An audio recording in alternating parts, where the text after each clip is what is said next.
이순자는 새벽 5시부터 약방 문을 열었다. 79년을 살아오며 단 하루도 거르지 않은 습관이었다. 약장의 서랍들을 하나씩 점검하고 유리병에 담긴 한약재들이 제자리에 있는지 확인하는 것으로 하루를 시작했다. 남편 김정수가 세상을 떠난 지 벌써 15년. 그때도 지금도 순자는 혼자였지만 동네 사람들이 찾아와 순자 언니 감기약 좀 주세요. 어머니 무릎이 아픈데 뭐 좋은 거 없나요? 라고 말을 걸 때면 여전히 마음이 따뜻해졌다. 오늘도 평소와 다름없이 약방을 정리하고 있을 때 유리문 너머로 익숙한 그림자가 보였다. 아들 지훈이었다. 그는 회사 정장 차림으로 약간 서둘러 보이는 걸음걸이로 들어왔다. 엄마 안녕하세요. 어머 지훈아. 무슨 일이야? 회사는? 잠깐 시간 내서 왔어요. 엄마한테 말씀드릴 게 있어서요. 순자는 지훈의 표정에서 무언가 진지한 기색을 느꼈다.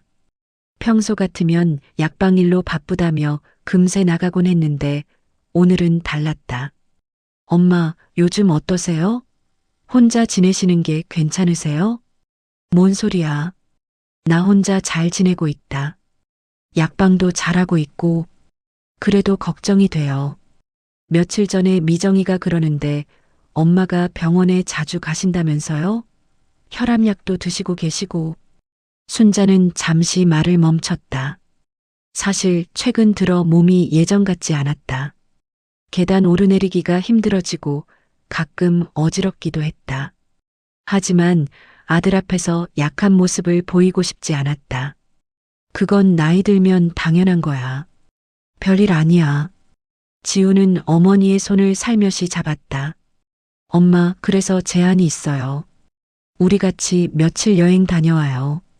그냥 여행이 아니라 건강도 체크하고 휴식도 취할 수 있는 곳이에요. 여행? 순자의 눈이 커졌다. 갑자기 무슨? 힐링 리트릿이라고 하는 곳인데 농촌 자연 테마의 건강센터예요. 공기도 맑고 한적해서 엄마가 좋아하실 것 같아요. 마침 약방 문이 열리며 며느리 미정이 들어왔다. 그녀는 손에 작은 가방을 들고 있었고 평소보다 단정한 옷차림이었다. 어머님, 안녕하세요. 아, 미정아. 너도 알고 있었구나. 네, 어머님. 정말 좋은 곳이에요. 제가 인터넷으로 찾아봤는데 자연 속에서 건강검진도 받고 전문 카운슬러도 계시고요. 음식도 유기농으로 나온다고 하더라고요. 순자는 아들과 며느리의 얼굴을 번갈아 보았다. 둘 다 진심으로 걱정하는 표정이었다. 며칠이나? 일주일 정도요. 길지 않아요. 엄마가 편히 쉬시고 건강도 체크받으시면 되거든요. 순자는 잠시 생각에 잠겼다. 사실 혼자 있는 시간이 많아지면서 외로움을 느끼기도 했다. 동네 사람들은 예전만큼 자주 오지 않았고 몸도 예전 같지 않았다. 약방은 어떻게 하고? 잠시 닫아두시면 되죠. 일주일 정도는 괜찮을 거예요. 결국 순자는 고개를 끄덕였다. 아들이 이렇게까지 신경 써주는데 거절할 이유는 없었다. 알겠다. 그럼 가보자. 정말요? 좋으시겠어요. 미정이 환하게 웃었다. 순자는 집으로 올라가 여행 가방을 꺼냈다. 오랫동안 쓰지 않던 가방에서 나프탈린 냄새가 났다. 그녀는 나비 프린트가 들어간 연보라색 드레스를 넣었다. 남편이 살아있을 때 사준 드레스였다. 이런 곳에 가려면 좀 예쁘게 입어야지라고 중얼거리며 오래된 은목걸이도 함께 챙겼다. 다음 날 아침 지훈의 차가 약방 앞에 섰다. 순자는 가방을 들고 나왔다. 동네 이발소 아저씨가 순자 씨 어디 가세요? 라고 물었고 순자는 아들이 건강센터 데려간다고 해서라고 답했다. 차는 천천히 도시를 벗어났다. 처음에는 익숙한 풍경들이 지나갔다. 자주 가던 병원, 시장, 동네 교회. 하지만 시간이 지날수록 주변 풍경이 낯설어졌다. 아스팔트 도로 양쪽으로 논밭이 펼쳐지고 산이 보이기 시작했다. 여기 정말 센터 맞아? 순자가 창밖을 보며 물었다. 네, 맞아요. 자연 속에 있어서 좀 외진 것 같지만 시설은 정말 좋다고 하더라고요. 카운슬러도 있고 건강검진도 있고요. 잠시 머무는 거라 편히 쉬시면 돼요. 미정이 뒤에서 덧붙였다. 하지만 순자는 마음 한구석이 불편해지기 시작했다. 차창 밖으로 보이는 풍경은 점점 더 인적이 드물어졌고 휴대폰 신호도 약해지는 것 같았다. 뭔가 이상했다. 정말 건강센터에 가는 것이 맞을까? 차는 좁은 비포장도로를 따라 한참을 달렸다. 양쪽으로 빽빽한 소나무들이 늘어서 있었고 햇빛조차 제대로 들어오지 않는 어두운 숲길이었다. 순자는 점점 불안해졌다. 정말 이런 곳에 제대로 된 시설이 있을까? 거의 다 왔어요. 지훈이 말했지만 그의 목소리에도 어딘가 어색함이 느껴졌다. 마침내 숲 사이로 건물 하나가 보였다. 2층짜리 콘크리트 건물로 생각보다 낡아 보였다. 입구에는 숲속 심해 집이라는 나무 간판이 걸려 있었지만 글씨가 발에서 잘 보이지 않았다. 여기가 그 힐링 센터예요? 네, 맞아요. 자연 친화적으로 지어서 좀 소박해 보이지만 시설은 괜찮을 거예요. 차에서 내리자마자 서늘한 바람이 불어왔다. 도시의 매연 냄새와는 확실히 달랐지만 왠지 을씨년스러운 기분이 들었다. 주변을 둘러봐도 다른 건물은 보이지 않았고 사람의 인기척도 별로 느껴지지 않았다. 현관문이 열리며 중년 여성 한 명이 나왔다. 흰색 간호복 비슷한 옷을 입고 있었고 얼굴에 환한 미소를 띠고 있었다. 어서 오세요. 이순자 어르신이시죠? 저는 이곳 직원 김선미라고 합니다. 아, 안녕하세요. 힘든 길 오시느라 수고하셨어요. 어르신을 위해 준비를 다 해뒀으니까 편히 쉬시면 됩니다.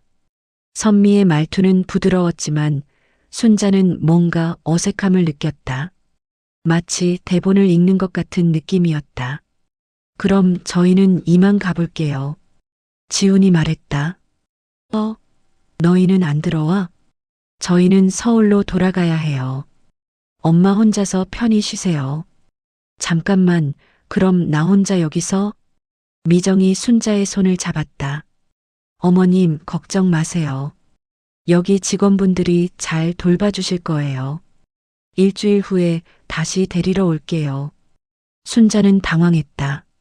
같이 머물 줄 알았는데 자신만 이곳에 두고 가다니. 아들아, 엄마가 처음 오는 곳인데 같이 있어야 하는 거 아니야? 엄마, 여기는 개인 휴양 프로그램이에요. 가족이 같이 있으면 오히려 방해가 된다고 하더라고요. 지훈과 미정은 서둘러 짐을 내려놓고 작별 인사를 했다. 순자는 영문을 모른 채 그들이 차를 타고 떠나는 모습을 바라봤다. 자, 어르신, 안으로 들어가실까요? 선미가 순자의 팔을 살짝 잡았다. 건물 안은 생각보다 깔끔했다. 로비에는 인조관엽식물들이 놓여 있었고 벽에는 건강한 삶, 자연과 함께 같은 문구들이 액자에 담겨 걸려 있었다. 하지만 뭔가 인위적이고 차가운 느낌이었다. 먼저 간단한 절차를 진행하겠습니다. 선미가 카운터 뒤에서 서류를 꺼냈다. 무슨 절차요? 입소 절차예요. 여기서 머무시는 동안 필요한 규칙들을 안내해드리고 개인 물품 관리에 대해서도 말씀드릴게요. 선미는 미리 준비된 것처럼 플라스틱 바구니를 하나 내놓았다. 죄송하지만 휴대폰과 귀중품들을 잠시 보관해드려야 해요. 센터 규정입니다. 네. 힐링 과정에서 외부와의 연락이 방해가 될 수 있거든요. 그리고 분실 위험도 있고요. 순자는 어리둥절했다. 휴대폰을 왜 가져가요? 집에 전화도 해야 하고. 필요하시면 사무실 전화를 이용하시면 됩니다. 그리고 현관 열쇠도 함께 보관해 드릴게요. 현관 열쇠까지요? 네, 분실하시면 안 되니까요. 나중에 나가실 때 다 돌려드릴게요. 순자는 뭔가 이상했지만 거부할 수도 없는 분위기였다. 마지못해 휴대폰과 집 열쇠를 바구니에 넣었다. 그때 또 다른 직원이 나타났다. 안녕하세요. 저는 간호사 박영희입니다. 건강 상태 확인차 몇 가지 질문을 드릴게요. 영희는 클립보드를 들고 있었고 거기에는 빼곡히 적힌 체크리스트가 있었다. 최근에 병원에 다니고 계시죠? 네, 혈압약 처방받으러 가끔. 다른 증상은 없으신가요? 기억력이나 판단력의 문제는? 순자는 잠시 멈칫했다. 그런 건 없는데요. 아드님께서 말씀하시기를 요즘 건망증이 심해지셨다고 하던데요. 건망증? 나이 들면 당연한 거 아닌가요? 영희는 체크리스트에 뭔가를 적어 넣었다. 네, 일단 기록해 두겠습니다. 저녁 시간이 되어 식당으로 안내받았다. 다른 입소자들은 보이지 않았고 순자 혼자 앉아서 식사를 했다. 음식은 나쁘지 않았지만 왠지 입맛이 없었다. 다른 분들은 어디 계세요? 지금은 어르신 혼자만 계세요. 다음 주에 다른 분들이 오실 예정이에요. 선미가 답했다. 방으로 돌아온 순자는 침대에 앉아 주변을 둘러봤다. 방은 깔끔했지만 딱딱한 느낌이었다. 창문은 있었지만 창살이 있었고 바깥은 어둠뿐이었다. 문을 열어보니 복도도 어둑어둑했다. 침대에 누워 천장을 바라보며 순자는 생각에 잠겼다. 뭔가 이상했다. 아들이 왜 갑자기 이런 곳으로 자신을 데려온 걸까? 그리고 왜 휴대폰과 열쇠까지 가져간 걸까? 문득 며칠 전에 본 것이 떠올랐다. 동네 부동산에 붙어 있던 전단지. 거기에 자신의 약방 사진이 매물이라고 적혀 있었던 것이다.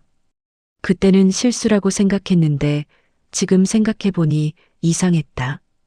그리고 영희가 물어본 질문들. 치매 진단서? 순자는 그런 진단을 받은 적이 없었다. 건망증이 있긴 했지만 그건 나이 들면 자연스러운 일 아닌가. 점점 불안이 커졌다. 혹시 아들이 자신을 속인 건 아닐까? 이곳이 정말 힐링센터가 맞을까?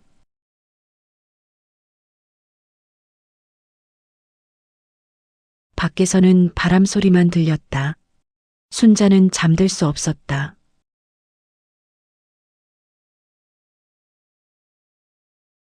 순자는 두 번째 날 아침을 맞았다.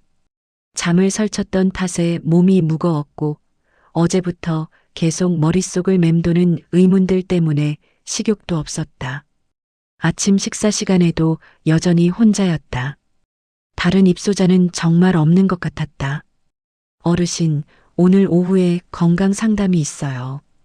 간호사 영희가 알려주었다. 무슨 상담이요? 정신건강 상담이에요. 전문 상담사가 오셔서 간단히 이야기 나누실 거예요. 순자는 고개를 끄덕였지만 마음이 편하지 않았다. 정신건강 상담이라니 자신이 정신에 문제가 있다는 뜻인가? 점심 식사 후 순자는 로비 소파에 앉아 있었다. 창밖으로 보이는 숲은 여전히 어둡고 음산했다. 그때 청소 도구를 든 젊은 여성이 다가왔다. 안녕하세요, 할머니. 저는 청소 담당 샘이에요. 샘이는 20살 정도로 보이는 마른 체구의 여성이었다. 다른 직원들과 달리 어딘가 조심스러운 표정을 하고 있었다. 아, 그래요. 수고하시네요. 샘이는 주변을 둘러보더니 순자 옆에 조용히 앉았다. 할머니, 혹시 여기 오시기 전에 무슨 서류에 서명하신 적 있으세요? 서류? 무슨 서류요? 집이나 재산 관련 서류 말이에요. 순자는 고개를 저었다. 그런 건 없는데요. 왜요? 세미는 더욱 목소리를 낮췄다. 실은 며칠 전에 할머니 아드님이 여기 오셨거든요. 지훈이가? 네. 그때 저한테 봉투 하나를 맡기셨어요. 세미는 작은 서류 봉투를 꺼내 보였다. 봉투에는 이순자라고 적혀 있었다. 이게 뭐예요? 집 계약서와 토지 증서래요. 아드님이 말씀하시길 할머니 돈이 이걸로 안전하다고 하시더라고요. 순자의 심장이 빠르게 뛰기 시작했다. 내가 언제 그런 계약서에 서명했다고요? 할머니가 서명하신 게 아니래요. 아드님이 할머니 대신. 뭐라고요? 세미는 불안한 표정으로 주변을 다시 한번 살폈다. 할머니, 여기서 하는 말 다른 사람한테 하시면 안 돼요. 저도 일자리 잃을 수 있거든요. 무슨 말인지 모르겠어요. 자세히 말해봐요. 세미는 깊은 숨을 쉬고 말을 이어갔다. 아드님이 그러시더라고요. 할머니가 최근에 치매 초기 판정을 받으셔서 재산 관리를 할 수 없는 상태라고. 치매? 나는 치매가 아닌데요. 저도 이상하다고 생각했어요. 할머니 말씀도 정상이시고 행동도 멀쩡하신데. 순자는 머리가 하얘졌다. 치매 진단서, 재산 관리 계약서, 모든 것이 연결되기 시작했다. 그래서 무슨 일이 일어나는 거예요? 법적으로는 할머니가 건강 문제로 판단 능력이 떨어진다고 인정받으면 집과 재산의 관리권이 가족이나 신탁회사로 넘어갈 수 있어요. 신탁회사? 네. 그럼 할머니 동의 없이도 집을 팔 수 있게 되는 거예요. 순자는 온몸에 소름이 돋았다. 그제서야 모든 것이 명확해졌다. 아들이 자신을 이곳에 데려온 이유, 휴대폰과 열쇠를 가져간 이유, 며칠 전 부동산 전단지에 자신의 약방이 매물로 나온 이유. 그럼 내 집이 이미 매물로 나와 있을 거예요. 저도 인터넷으로 봤거든요. 순자는 눈앞이 깜깜해졌다. 평생 살아온 집, 남편과 함께 일구어온 약방, 그 모든 것을 아들이 자신 몰래 팔려고 하고 있다는 것이었다. 그럼 나는 어떻게 되는 건가요? 세미는 안타까운 표정을 지었다. 여기서 계속 지내시거나 다른 요양원으로 가시게 될 거예요. 치매 환자로 등록되면 혼자 살 수 없다고 하니까요. 하지만 나는 치매가 아니에요. 그걸 증명하기가 어려워요. 이미 서류상으로는 진단받은 걸로 되어 있으니까요. 순자는 분노와 절망이 동시에 밀려왔다. 자신을 사랑한다고 했던 아들이, 걱정한다고 했던 며느리가 사실은 자신의 재산을 노리고 있었다는 것이 믿어지지 않았다. 왜 이런 일을 저한테 알려주는 거예요? 세미는 잠시 망설이더니 대답했다. 제 할머니도 비슷한 일을 당하셨거든요. 삼촌들이 치매라고 거짓말하고 집을 팔아버렸어요. 그 후에 할머니는 요양원에서 돌아가셨는데 마지막까지 자기는 멀쩡하다고 하셨거든요. 세미의 눈에 눈물이 맺혔다. 그때 제가 어려서 아무것도 할 수 없었어요. 하지만 할머니를 보니까 그때 생각이 나서. 순자는 세미의 손을 꼭 잡았다. 고마워요. 그럼 이제 어떻게 해야 하죠? 일단 여기서 나가셔야 해요. 시간이 지날수록 더 불리해질 거예요. 어떻게 나가요? 열쇠도 없고 휴대폰도 없는데. 세미는 주변을 살피더니 작은 목소리로 말했다. 방법이 있어요. 하지만 위험할 수도 있어요. 순자는 결심한 듯 고개를 끄덕였다. 이대로 당할 수는 없었다. 평생 모은 재산을 지키고 자신의 존엄을 되찾아야 했다. 뭐든 해볼게요. 세미는 안심한 듯 작은 미소를 지었다. 그럼 오늘 밤에 얘기해요. 다른 사람들이 다 잠든 후에.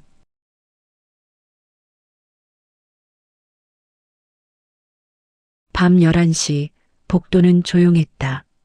순자는 방문을 살며시 열고 밖을 내다봤다. 간병실에서 희미한 불빛이 새어나오고 있었지만 직원들의 인기척은 들리지 않았다. 세미가 말했던 대로였다. 밤에는 당직자 한 명만 남고 모두 퇴근한다고 했다. 순자는 조심스럽게 창문으로 다가갔다. 창문은 예상대로 잠겨 있었지만 오래된 건물이라 레일이 느슨했다.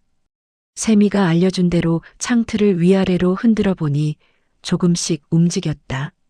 정말 이런 일을 내가 하고 있나? 79년을 살면서 이런 일은 처음이었다. 하지만 선택의 여지가 없었다. 이대로 있다가는 정말로 모든 것을 잃게 될 것이다. 창문이 조금씩 열리기 시작했다. 찬바람이 들어와 순자의 얼굴을 스쳤다. 밖은 완전히 어두웠고 바닥까지는 약 2미터 정도 되어 보였다. 어린 시절 담장을 넘어다니던 기억이 아련하게 떠올랐다.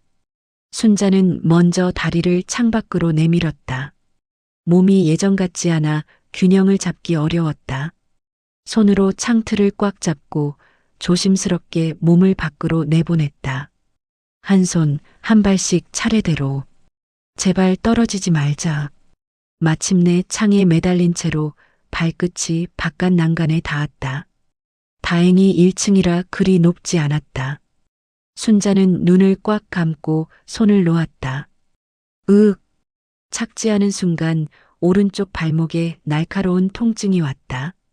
발목을 삐끗한 것 같았지만 소리를 낼 수는 없었다. 이를 악물고 참으며 몸을 일으켰다. 주변은 완전한 어둠이었다. 숲 사이로 희미하게 보이는 길을 따라 걸어야 했다. 발목이 아팠지만 계속 걸었다. 한 걸음 한 걸음 내디딜 때마다 자유에 가까워지고 있다는 생각이 들었다.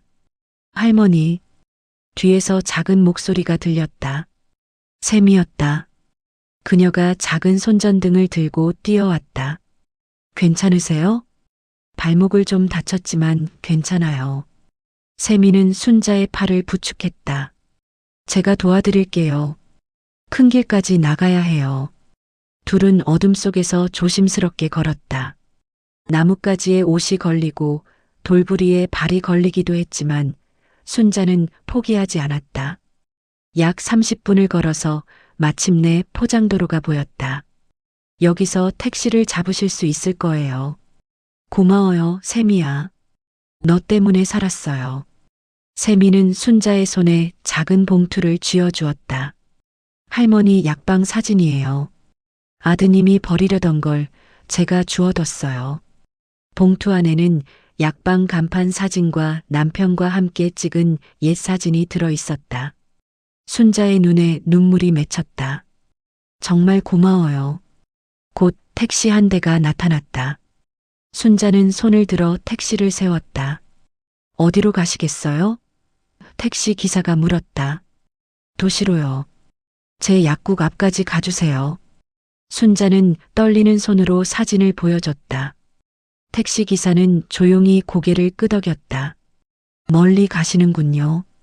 괜찮으시겠어요? 네, 집에 가는 길이에요. 택시는 어둠 속을 달렸다.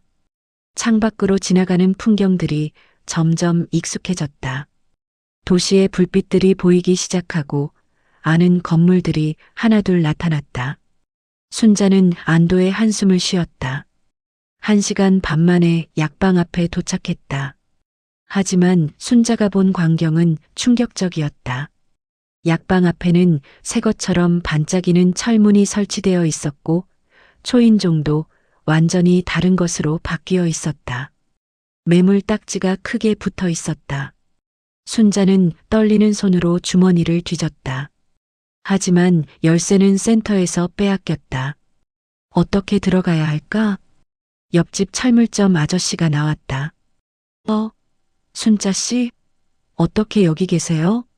철수 씨, 우리 집 문 좀 열어주세요. 열쇠를 잃어버렸어요. 철수는 의아한 표정을 지었다. 순자 씨, 며칠 전에 지훈이가 와서 집을 정리하고 갔는데요. 어머니는 요양원에 들어가신다고 하던데. 무슨 소리예요? 나는 요양원에 안 들어가요. 철수는 당황했지만 결국 도구를 가져와 문을 열어주었다. 문이 열리는 순간 순자는 숨이 막혔다. 약국 내부는 완전히 비어 있었다. 평생 소중히 관리해온 약장들은 모두 사라졌고 벽에 걸려있던 약사 면허증도 없었다. 2층 거실로 올라가 보니 더욱 충격적이었다. 남편과 함께 찍은 결혼사진, 지훈이 어렸을 때, 가족사진, 명절마다 모여서 찍은 추억의 사진들이 모두 사라져 있었다. 장롱도 비어 있었고 서랍 안의 소중한 물건들도 모두 없어졌다. 거실 한가운데에는 큰 상자 하나만 덩그러니 놓여 있었다. 상자를 열어보니 지훈이 쓴 메모가 하나 들어 있었다. 엄마, 정말 죄송합니다. 엄마를 위한 일이라고 생각했습니다. 이곳은 이제 안전하지 않으니 좋은 요양원에서 편히 지내세요. 순자는 메모를 읽고 나서 털썩 주저앉았다.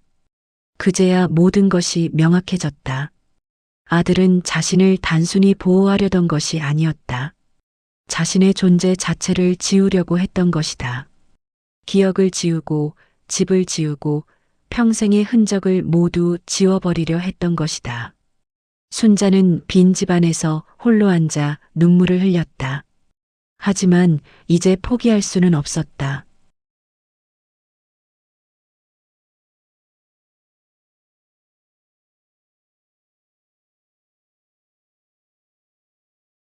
자신이 살아있다는 것을, 멀쩡하다는 것을 세상에 증명해야 했다. 빈집에서 하룻밤을 보낸 순자는 새벽 5시에 일어났다. 습관적으로 약방으로 내려갔지만 텅 빈 공간만이 그녀를 맞았다. 그 순간 순자는 다시 한번 분노가 치밀어 오르는 것을 느꼈다. 하지만 이번에는 절망하지 않았다. 싸워야 한다는 결심이 섰다. 순자는 오래된 주소록을 뒤져 박서윤의 번호를 찾았다. 서윤은 대학 시절 친구로 졸업 후 변호사가 되어 지역사회법률센터에서 일하고 있다는 소식을 들었던 기억이 났다. 20년 넘게 연락을 하지 않았지만 지금 상황에서는 그녀가 유일한 희망이었다. 여보세요, 서윤아. 나 순자야. 어머, 순자야. 정말 오랜만이다. 어떻게 지냈어? 서윤아, 미안한데 급한 일이 생겨서 도움이 필요해. 서윤은 순자의 다급한 목소리를 듣고 즉시 만나자고 했다. 1시간 후 서윤의 사무실에서 둘은 마주 앉았다. 이런 일이 있었구나. 서윤은 순자의 이야기를 듣고 심각한 표정을 지었다. 이건 명백한 재산 침탈이야. 위조 서류까지 동원했다면 형사처벌 대상이기도 하고 정말 되찾을 수 있을까? 물론이야. 하지만 증거가 필요해. 지금 가지고 있는 게 뭐가 있지? 순자는 세미가 준 사진들과 센터에서 있었던 일들을 자세히 설명했다. 세미라는 직원이 핵심 증인이 될 것 같은데 연락할 수 있어? 센터 전화번호는 알고 있어요. 서윤은 즉시 행동에 나섰다. 먼저 부동산 거래 중단 신청을 법원에 제출했다. 다음으로 순자의 서명이 위조되었는지 필적 감정을 신청했다. 그리고 숲속 쉼의 집에 대한 조사도 병행했다. 순자야, 이 센터가 정식 등록된 시설이 아니야. 사실상 불법 구금이었던 거지. 며칠 후 세미로부터 전화가 왔다. 할머니, 괜찮으세요? 그날 밤 이후로 센터가 난리였어요. 경찰도 왔다 갔어요.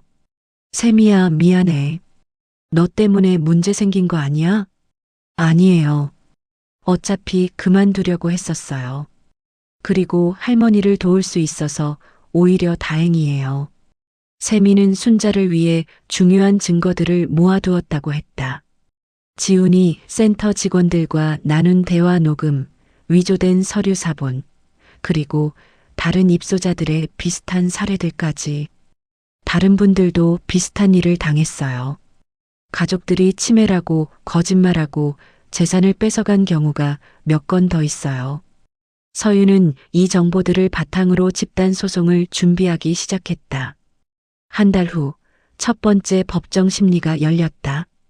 순자는 생전 처음 법정에 서게 되었다. 떨리는 다리로 증인석에 섰을 때 지훈과 미정이 변호사와 함께 앉아 있는 모습이 보였다. 그들은 순자와 눈을 마주치지 않았다. 증인은 본인의 의사로 재산관리 위임 계약서에 서명한 적이 있습니까? 서윤이 물었다. 없습니다. 그런 계약서를 본 적도 없고 서명한 적도 없습니다. 그럼 피고인 이지훈 씨가 증인을 숲속 쉼의 집에 데려간 이유가 무엇이라고 생각하십니까? 순자는 깊은 숨을 쉬고 대답했다.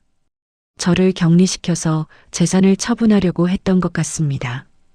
제가 반대할 수 없도록요. 상대 측 변호사가 반박했다. 증인은 최근 치매 초기 진단을 받으신 것으로 알고 있습니다. 판단 능력에 문제가 있는 상황에서 가족이 보호 차원에서 이해 있습니다. 서윤이 일어났다. 해당 진단서는 위조된 것임이 이미 확인되었습니다. 재판장은 감정 결과를 확인했다. 치매 진단서의 의사 서명이 가짜였고 순자의 재산관리 위임 동의서 역시 필적 감정 결과 위조된 것으로 판명되었다. 증인께서는 현재 건강 상태가 어떠십니까? 재판장이 물었다. 혈압약을 복용하고 있지만 정신적으로는 아무 문제 없습니다. 제가 운영하던 약국도 혼자서 잘 관리했었습니다. 순자는 떨리는 목소리로 계속 말했다. 재판장님, 제 약국과 제 이름, 제 권리, 그건 제가 살아온 삶의 전부입니다. 남편과 함께 40년 넘게 일군 것들입니다. 그것을 아들이 제 동의 없이 빼앗아 간다는 것은 제 존재 자체를 부정하는 일입니다. 법정이 숙연해졌다. 몇몇 방청객들이 눈물을 훔쳤다. 재판은 2달에 걸쳐 진행되었다. 세미의 증언, 센터의 불법 운영 실태, 위조 서류들, 그리고 순자의 정상적인 판단 능력을 입증하는 정신과 감정서까지 모든 증거가 제출되었다. 마침내 판결일이 다가왔다. 재판장은 엄숙한 목소리로 판결문을 읽기 시작했다. 본 재판부는 피고 이지훈의 재산관리 위임 계약이 원고의 동의 없이 이루어진 무효한 계약임을 인정하며 원고 이순자의 모든 재산에 대한 권리를 원상회복하라고 판결한다. 순자는 그 순간 무너져 내릴 뻔했다. 서윤이 그녀의 어깨를 붙잡아 주었다. 또한 피고는 원고에게 정신적 피해에 대한 위자료 500만 원을 지급하라. 판결이 끝난 후 순자는 지훈에게 다가갔다. 아들아. 지훈은 고개를 들지 못했다. 엄마, 죄송합니다. 왜 그랬니? 엄마가 그렇게 믿을 수 없는 사람이었니? 그게 아니라 엄마가 혼자 지내시는 게 위험해 보여서. 위험한 건 내가 한 일이야. 엄마를 속이고 거짓말하고 재산을 뺏으려고 한 건 말이야. 몇 주 후 순자는 약국에 다시 간판을 달았다. 비록 예전과 똑같지는 않았지만 이순자 약국이라는 글씨가 다시 빛났다. 동네 사람들이 하나둘 찾아와 순자 씨 돌아오셨구나라며 반겨주었다. 순자는 이제 새로운 일을 시작했다. 매주 목요일마다 동네 노인회관에서 권리 교육을 진행하는 것이었다. 자신과 같은 일을 당하는 노인들이 더 이상 나오지 않도록 하기 위해서였다. 여러분, 우리는 나이 들었다고 해서 권리를 포기할 필요가 없습니다. 우리에게도 목소리가 있고 그 목소리를 낼 권리가 있습니다. 순자는 처음으로 자신의 목소리를 되찾았다.